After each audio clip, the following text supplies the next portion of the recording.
Assalamualaikum warahmatullahi wabarakatuh. Anak-anakku, perkenalkan nama Ibu Novia Syukur, mengajar IPS di kelas kalian. Semoga kalian tetap semangat dan sehat selalu serta menjalankan protokol kesehatan. Baik, sebelum kita mulai pembelajaran daring IPS, marilah kita awali dengan ucapan Bismillahirrohmanirrohim.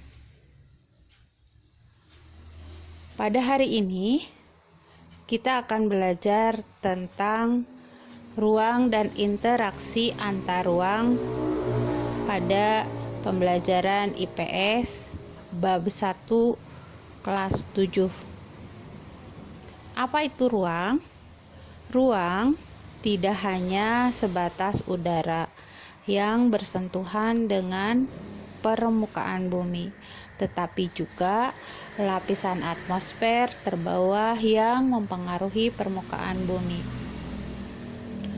Ruang juga mencakup perairan yang ada di permukaan bumi seperti laut, sungai, dan danau, dan di bawah permukaan bumi seperti air tanah sampai ke kedalaman tertentu.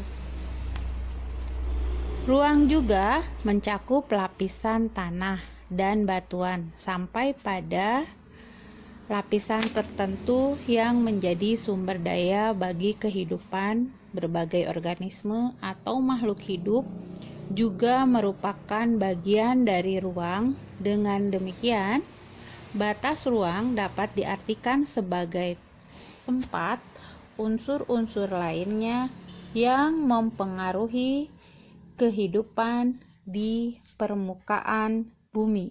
Ada beberapa kondisi saling bergantung yang diperlukan untuk terjadinya interaksi keruangan, yaitu 1. Saling melengkapi.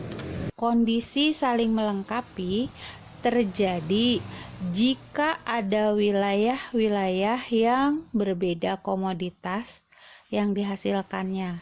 Misalnya, wilayah A, warung kondang, merupakan penghasil sayuran. Sedangkan wilayah B, Sukabumi, merupakan penghasil ikan.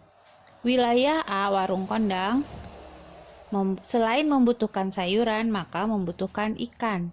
Sedangkan wilayah B, kebalikannya, mereka membutuhkan sayuran. Jika masing-masing memiliki kelebihan atau surplus, maka wilayah A melakukan interaksi dengan wilayah B melalui aktivitas perdagangan atau jual beli. Itu yang disebut dengan saling melengkapi. Yang kedua, kesempatan antara merupakan suatu lokasi yang menawarkan alternatif lebih baik sebagai tempat asal maupun tempat tujuan. Jika seseorang akan membeli suatu produk, maka ia akan memperhatikan faktor jarak, biaya, dan cara memperoleh produk tersebut. Contohnya, wilayah A, warung kondang, biasanya membeli ikan ke wilayah B. Namun kemudian diketahui ada wilayah C yang juga penghasil ikan. Karena wilayah C jaraknya lebih dekat dan ongkos transportasinya lebih murah, maka para pembeli ikan dari wilayah A akan beralih membeli ke wilayah C. Akibatnya apa coba? Interaksi antara wilayah A dan dengan B akan melemah. Itu yang disebut dengan kesempatan antara. Yang ketiga, kemudahan transfer. Pengangkutan barang atau juga yang memerlukan biaya. Untuk terjadinya interaksi tersebut harus lebih rendah dibandingkan dengan keuntungan yang diperoleh. Jika biaya tersebut terlalu tinggi dibandingkan dengan keuntungannya, maka interaksi antar ruang tidak akan terjadi. Kemudahan transfer dan biaya yang diperlukan juga sangat tergantung pada kesediaan infrastruktur atau sarana dan prasarana yang menghubungkan daerah asal dan tujuan. Jalan yang rusak dan yang sulit untuk dicapai akan mengurangi kemungkinan terjadinya interaksi karena biaya untuk mencapai juga akan lebih mahal.